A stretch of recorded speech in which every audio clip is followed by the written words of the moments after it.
What's going on, everybody? Welcome to the channel. Yeah, don't mind my morning here. I just woke up and in my stumblings online,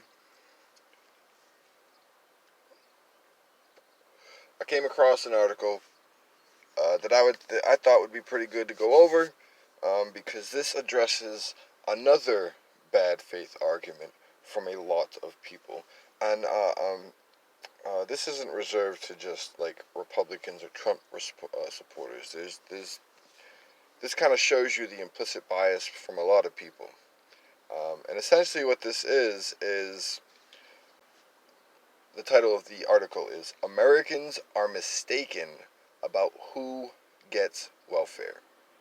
People significantly overestimate the number of African Americans benefiting from the largest programs.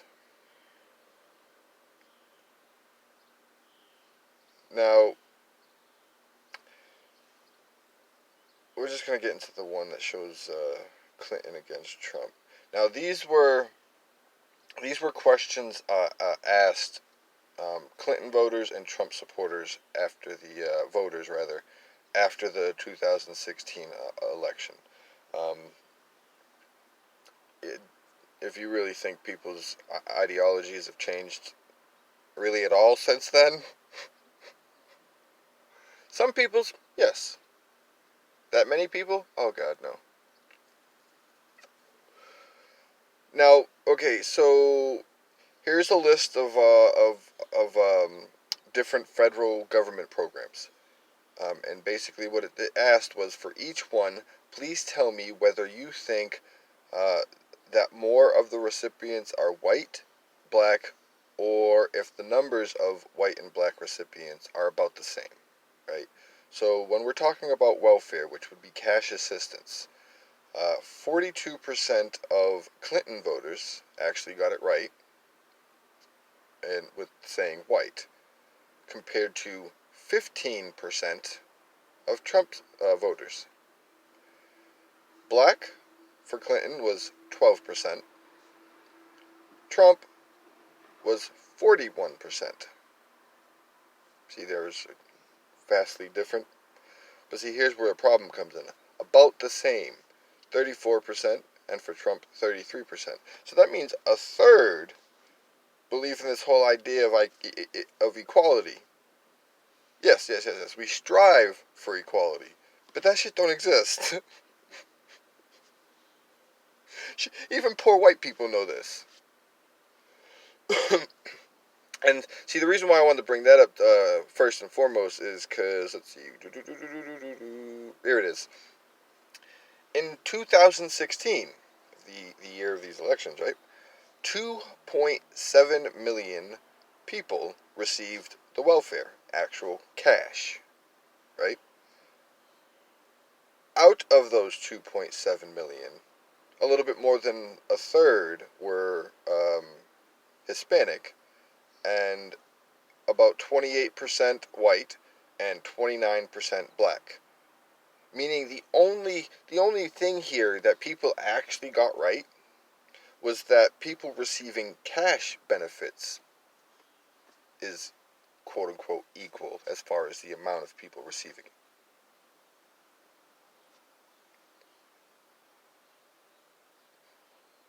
Food stamps. You're going to see a very common trend throughout these, right?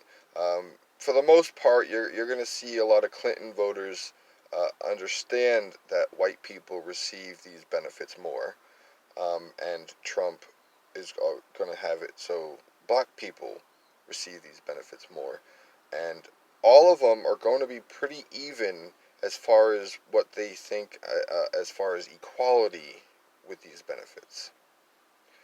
So again, food stamps has Clinton at 44% for white people to 12% to Trump's.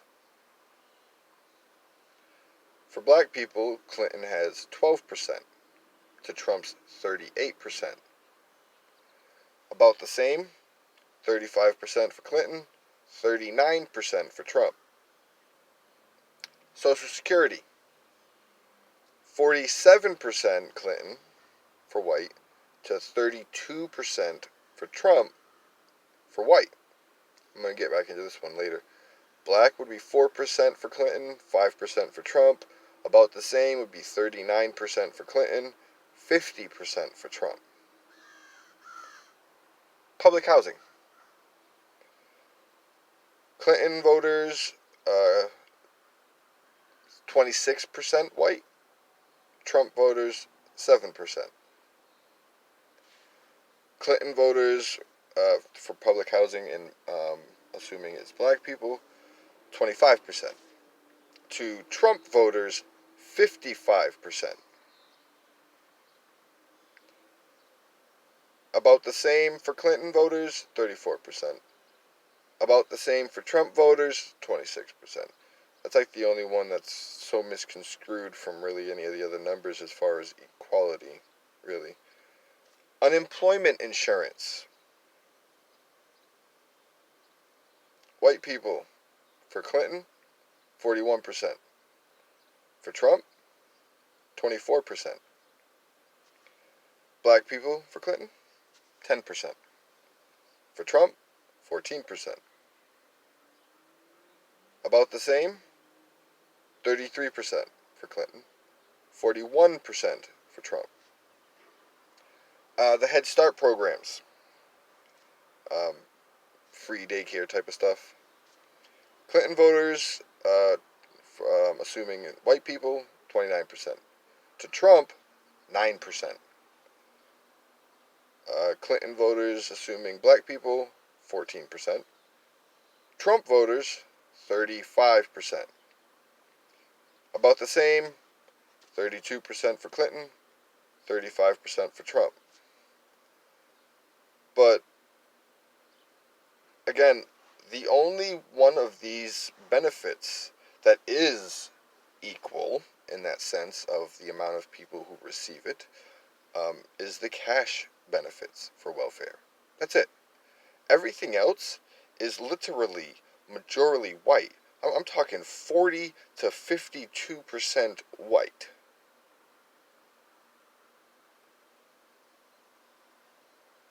So you can clearly see the obvious bias, the profiling from Trump voters, because that's the narrative they hear all the time, right? That's what they're told.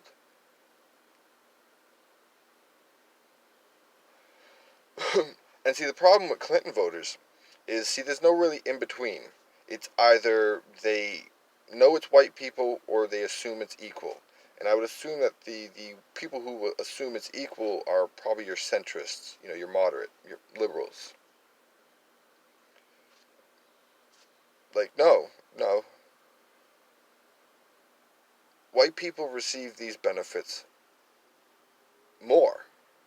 To the point, let's go up, Medicaid. You know how nobody wants to give black people free insurance because they just leech off of it already. Medicaid is 43% white. Sorry, 18% black.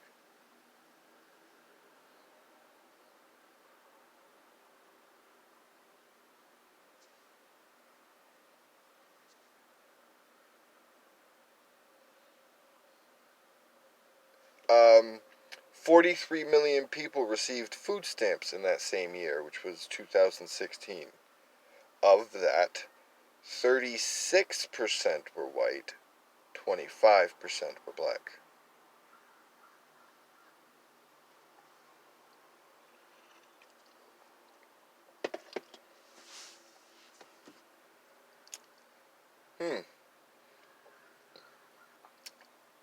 Black people are just all lazy because they just want to keep living off government assistance, right?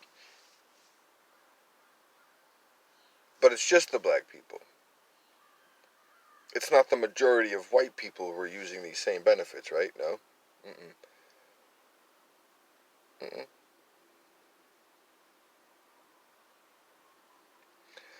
If I believe it was a different article. I'm going to try to find it. If not, you guys can find it yourselves. But it was basically of those who, get out of poverty, if you will, and received any welfare assistance at any time, 53% of those are white people.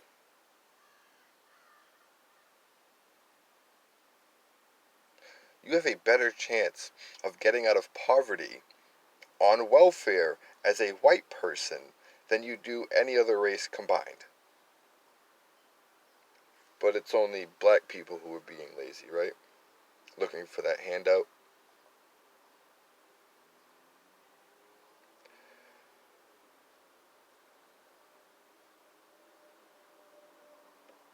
Here's a little experiment, right? Most of us live around a city or not too far from a city that has areas that are predominantly people of color. What I would suggest to you is stop at one of these businesses or restaurants or convenience stores or any of the like in these areas. Do you know what you're going to find? Well, that pretty much all the employees in that area are people of color. You're going to have some white people who commute, if you will. But the majority of those jobs are going to be filled with people of color. Well, there's only so many jobs to go around. And when you have 5 times as many people as you do jobs to fill, well, is that lazy from the people? Or is that our capitalism working as it's supposed to?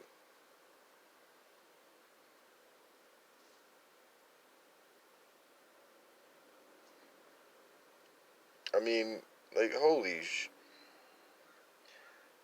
what I say. Is like these are just bad faith arguments after bad faith arguments, and literally every single one of them are based off the premise of a racism. And for many of them don't believe they're being racist. It's called implicit bias. And to be honest, these questions show exactly that. None of this is true.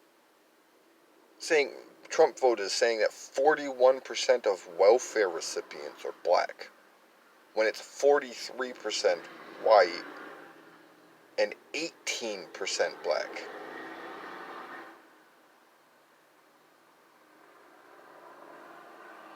And then the fact that you had about a third of each voter base say that it was equal shows you that right there is the proof. That is evidence of the implicit bias.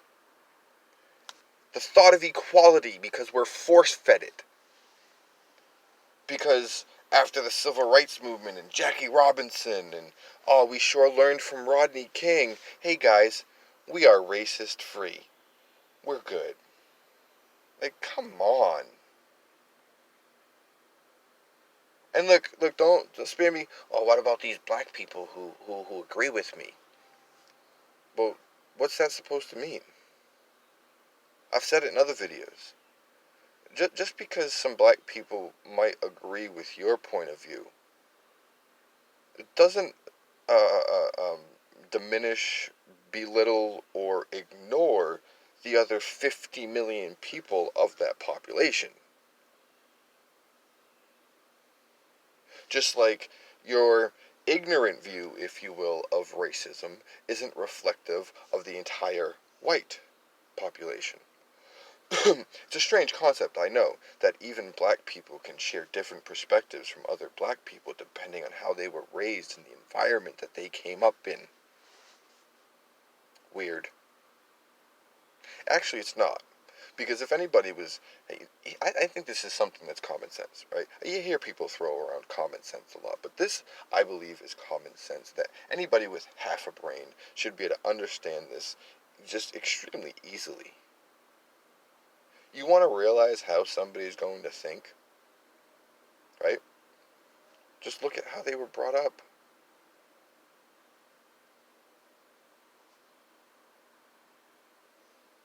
Just look at how they were brought up.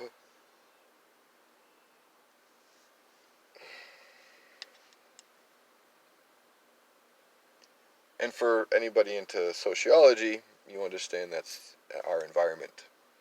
And you also understand already how important our environment is, as our environment essentially dictates who we are.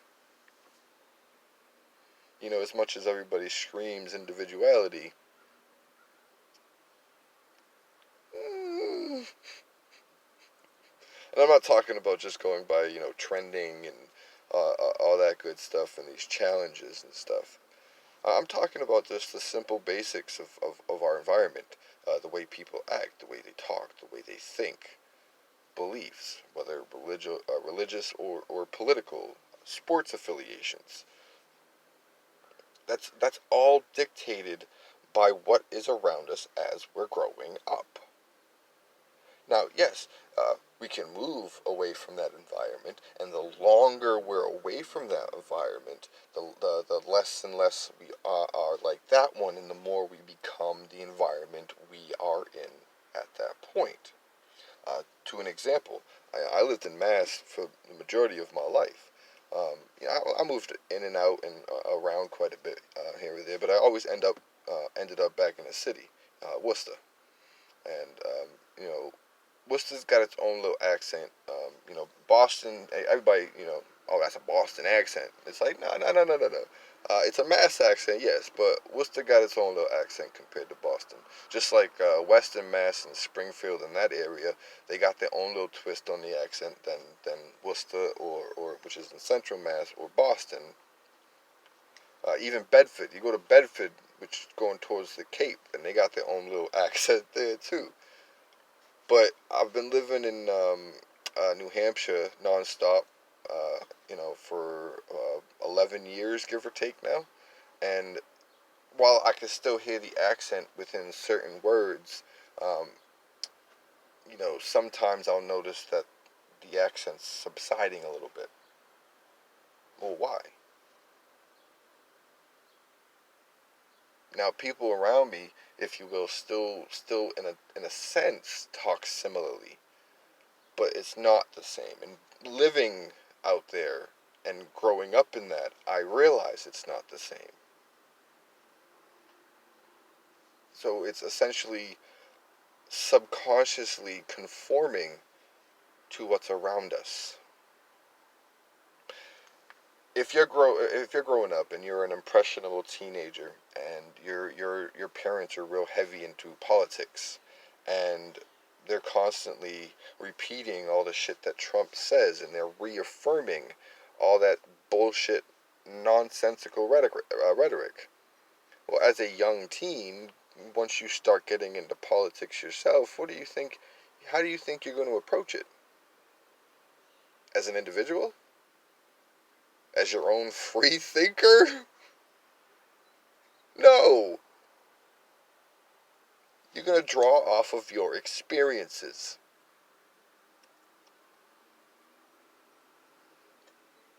That's why you see all these teenagers on TikTok. They're like 13, 14 years old talking about Trump and politics. Like, come on, you don't know. Your whole perspective is being shaped by two extremely ignorant parents, I would assume. Because they've had the privilege to not have to live with that or deal with that apart from what they see on their goddamn screen. And as somebody who grew up in the city, and I don't mean the nice areas of the city.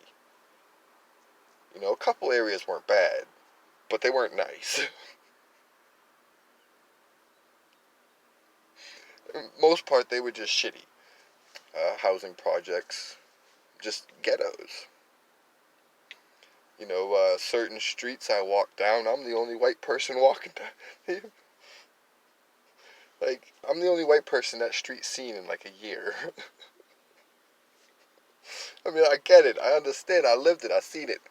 Perspective. This is why I don't agree that racism itself is relegated to one race. Racism is something that's shared amongst all the races because it's a climate, if you will, an atmosphere that's conducive to our capitalist values. It's how we've always been taught and trained, whether you're aware of it or not. What is unique to African Americans and people of color is systemic racism. Because do you know what? There has never been a law put in place specifically to oppress white people, specifically to target white people and to put them in free labor prisons. It wasn't a specific agenda to burn down Wall Street like it was for Black Wall Street in Tulsa. Like, if you cannot see this difference, you literally cannot be talking about common sense or knowledge or education because you clearly lack any of the above.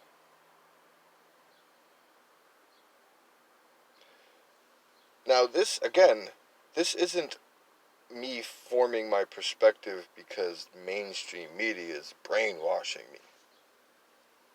Yes, I watch mainstream medias. I watch a lot of shit. I watch Ben Shapiro, even though the dude makes me cringe every fucking second. I watch Tucker Carlson, even though he makes me cringe every fucking second. It's because I want to get as many different perspectives as I possibly can before forming my final opinion or before I come to an actual conclusion. Yes, obviously everything, like everyone else, is based off of what I can draw off of from my own experience. And you see, there is the problem, and there is where that implicit bias comes in. Because if you cannot draw off of those experiences yourself, well, to you it's easy to dismiss it, to ignore it altogether. Because, hey, it doesn't happen around me. The only time I see it happening is when it's on this screen.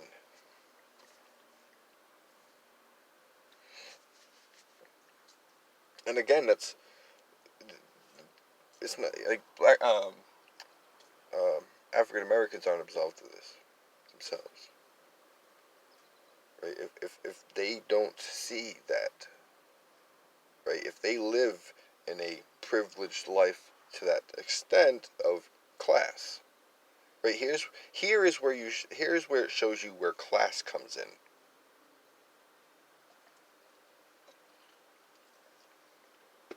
The race is to keep them down. But for the ones who are able to actually make it through there, if you look at what they have, look at them. Their entire ideology lines up with Trump. Think about that. The only thing that Trump's campaign has to tout as far as what they've done to help the African American community was the unemployment rate that Obama already had high, that Bush actually had going up. I mean, going down, if you will. I think unemployment in total under Obama was like 9% or something at this time. So it's like the only thing he has to tout to the African American community wasn't even from him. It's just something that happened because of all the stuff put in place from prior. Now, don't get me wrong. I think Obama was a tool. I think he was a pretty bad goddamn president. And I know this is gonna get a lot of people salty. But it goes back to the thing earlier, right? If you can't, the information is out there, and I'm not talking about from these no-name websites or these websites that are typically pushing these far right or far left agendas. This is information you can find from centrist, sources. See, the thing is here, what you need to realize, right? What you need to realize is that While Fox News, for example, will ignore the bad, for the most part, of the GOP and and the president, Republicans, while essentially hammering on liberals. But see, the problem with that, right, is liberals will be watching that and be like, dude, how do you ignore the same bullshit from your candidate? And honestly, yours is worse. Well, vice versa with, let's say CNN. And, obviously they're going to run to the hills and just, you know, uh, plant a flag on it and camp out and just Trump bad, Trump bad, Trump bad, Trump bad, Trump bad, Trump bad. Biden is the next FDR. I wanted to puke when I heard that, to be honest. But so then you have conservatives watching or hearing this, and they're like, but what about Biden? What do you mean FDR? Like, are you kidding me? Biden's not much better than Trump. Actually, sorry, Biden's worse than Trump. If we were going conservatives, I think we're going. I think progressives are the one that Biden's not much more than Trump, not much better than Trump. And this all goes into a book that was recently published in 2018 that recently actually shot up in popularity because of this pandemic and the racial tension. It's called White Fragility. I would I would um, I would suggest reading it, regardless of what your thoughts are going in. Because at least if you can read that book, you can get through that book, and you can be like, you know what? I don't believe in this. I don't believe this. I don't believe this. I can respect that.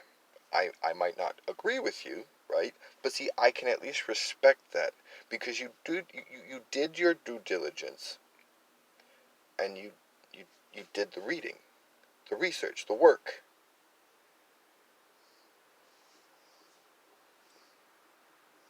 But that book, it's I personally wholeheartedly agree with that book. I do. Because see, the problem is people try to conflate just racism and systemic racism as if because black people, for example, can be racist to a white person in the sense that they, let's go fuck this guy up. Why? Well, because he's white. As in the same as systemic racism to the point of, hey, let's make all these rules, regulations, laws, and bullshit tactics to oppress and keep African Americans as poor and impoverished as possible. And every time they do grow that equity as a community, not just a couple people sprinkled in here or there, we're just gonna burn it all and destroy it.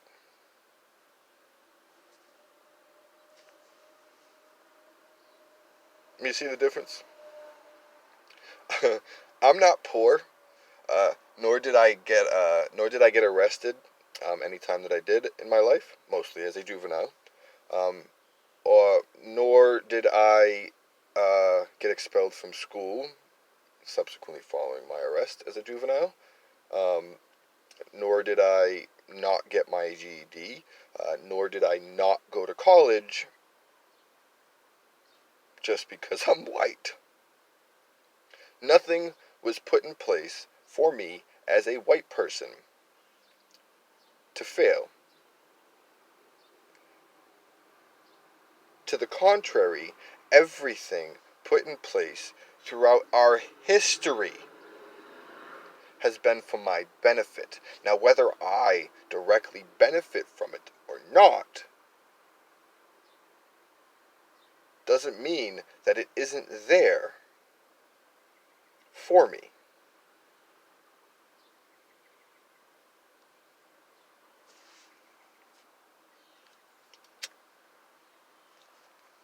Let me explain a story. One, again, my own experience, right?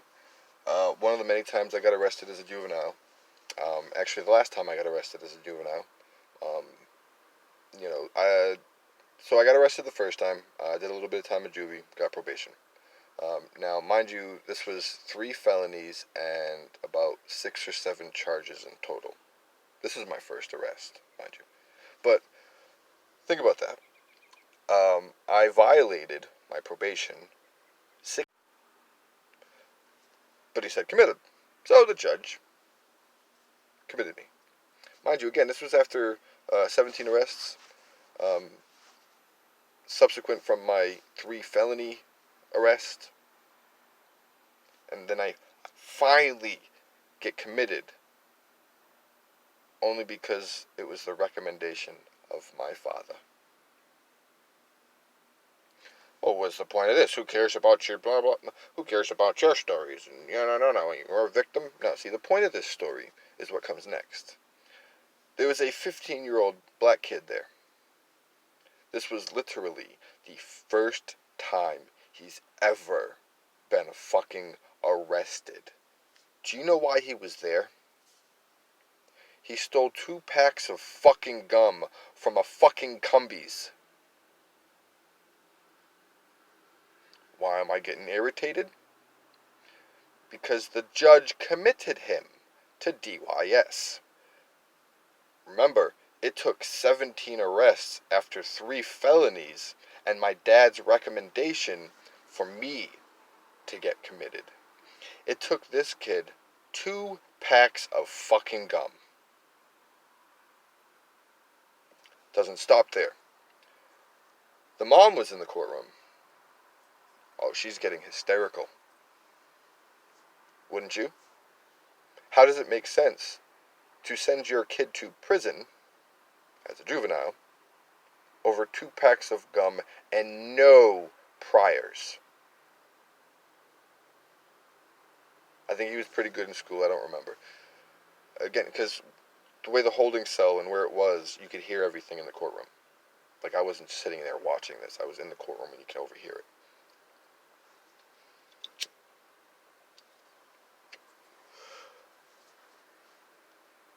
This was the judge's exact fucking words.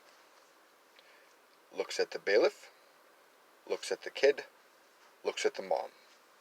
Pointing at the mom, I would assume, because he says, "Tell that bitch to shut the fuck up." Let me ask you a question. You're a 15-year-old boy. Shit, 15-year-old girl. Anybody talks to your mom like that, what are you doing? You say nothing, then you're either a liar or a fucking coward. Straight up. No other way around it. You would defend your mother like this boy did. 15 years old. And yes, he started walking towards the judge's chair. Obviously, it's sitting way up here. At this point, it's just words.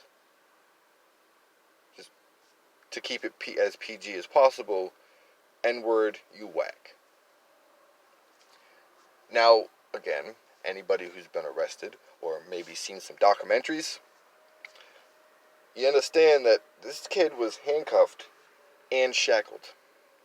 The handcuffs are cuffed to the shackles, meaning you're moving like this. You're not going very far, very fast. He barely made it towards this judge. They brought him out back, and they put him in the holding cell, which was an interrogation room across from the normal holding cell. Everybody else goes out, sees the judge. Well, I'm going to assume that they didn't think they were going to have to bring this kid back out there. Oh yeah, they did.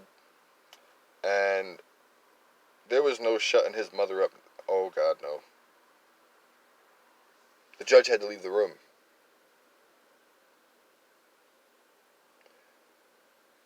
They beat the shit out of this kid so fucking bad And this isn't over-exaggerating. This isn't just trying to use a clever cliche or whatever. But they beat the shit out of this kid so fucking bad that his mother could not fucking recognize him. And you know how you could tell? Is that my son? That's not my son. Who the fuck is that? Is that my son?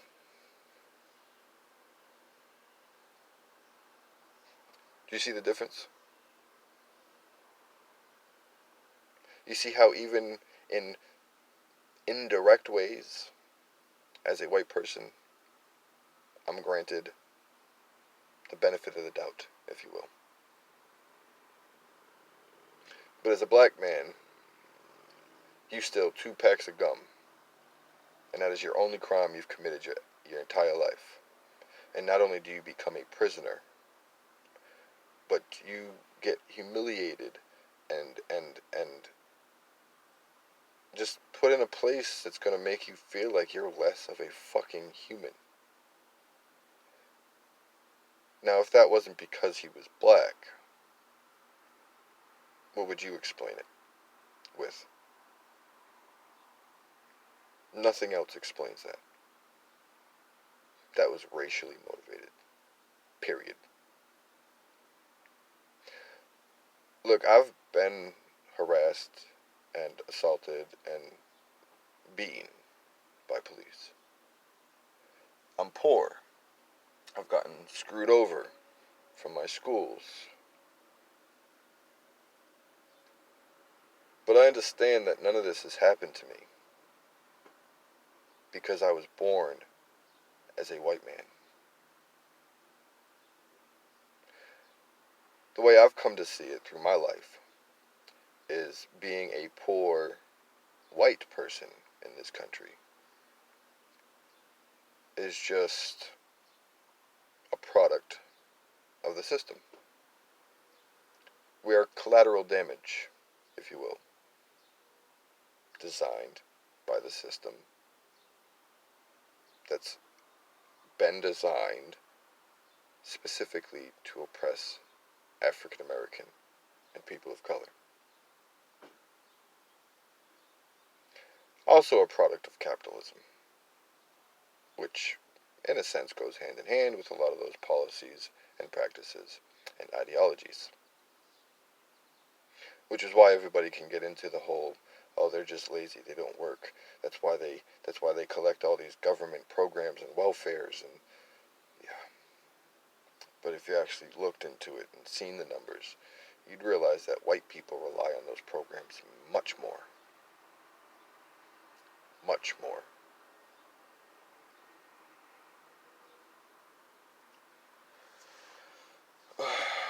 I don't like bad faith arguments.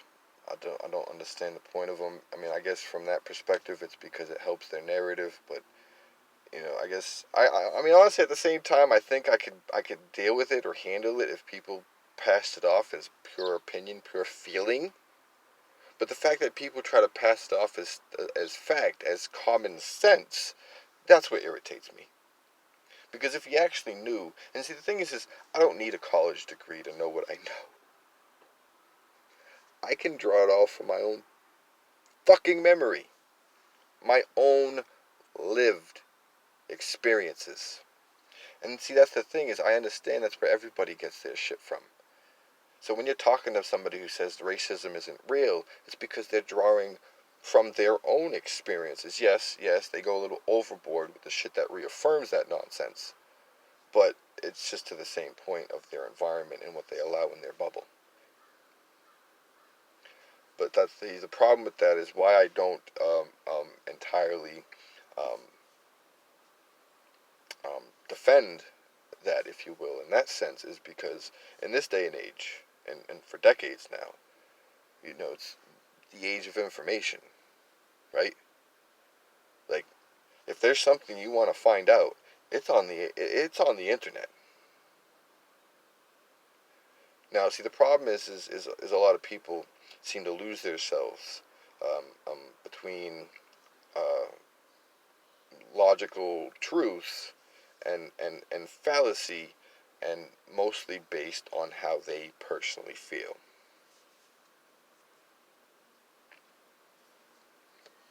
And to be quite honest, I blame the whole 80s into the 90s about feelings and feelings and feelings and feelings and feelings. Now everybody gets in their feelings and they don't even realize they're in their own feelings while they're doing it.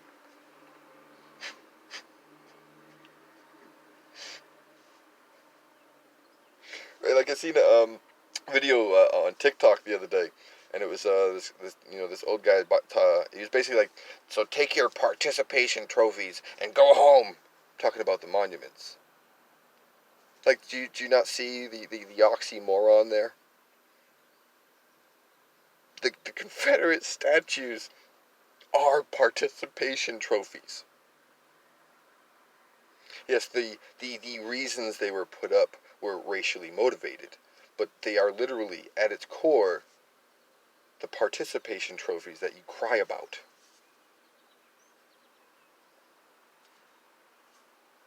Or you'll cry about needing a haircut.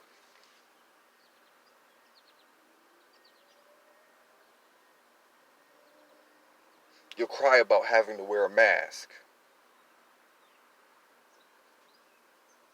Like,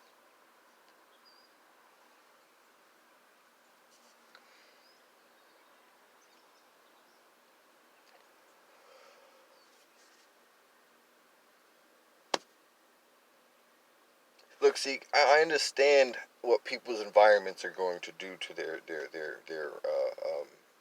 framework, right? How they view things, how they work through things inside their mind. Because again, and no matter who you are, everybody draws from their own experiences first and foremost. So, in that sense, everybody approaches everything, at first at least, with bias. There's just no getting around that. There literally isn't. And again, I see the biggest problem is people they get stuck within their bias so much so that that's where it ends, right? Where it's because I believe this or I like this. Everything else is just untrue, bullshit, propaganda, Russian bots. Uh, excuse me. Like,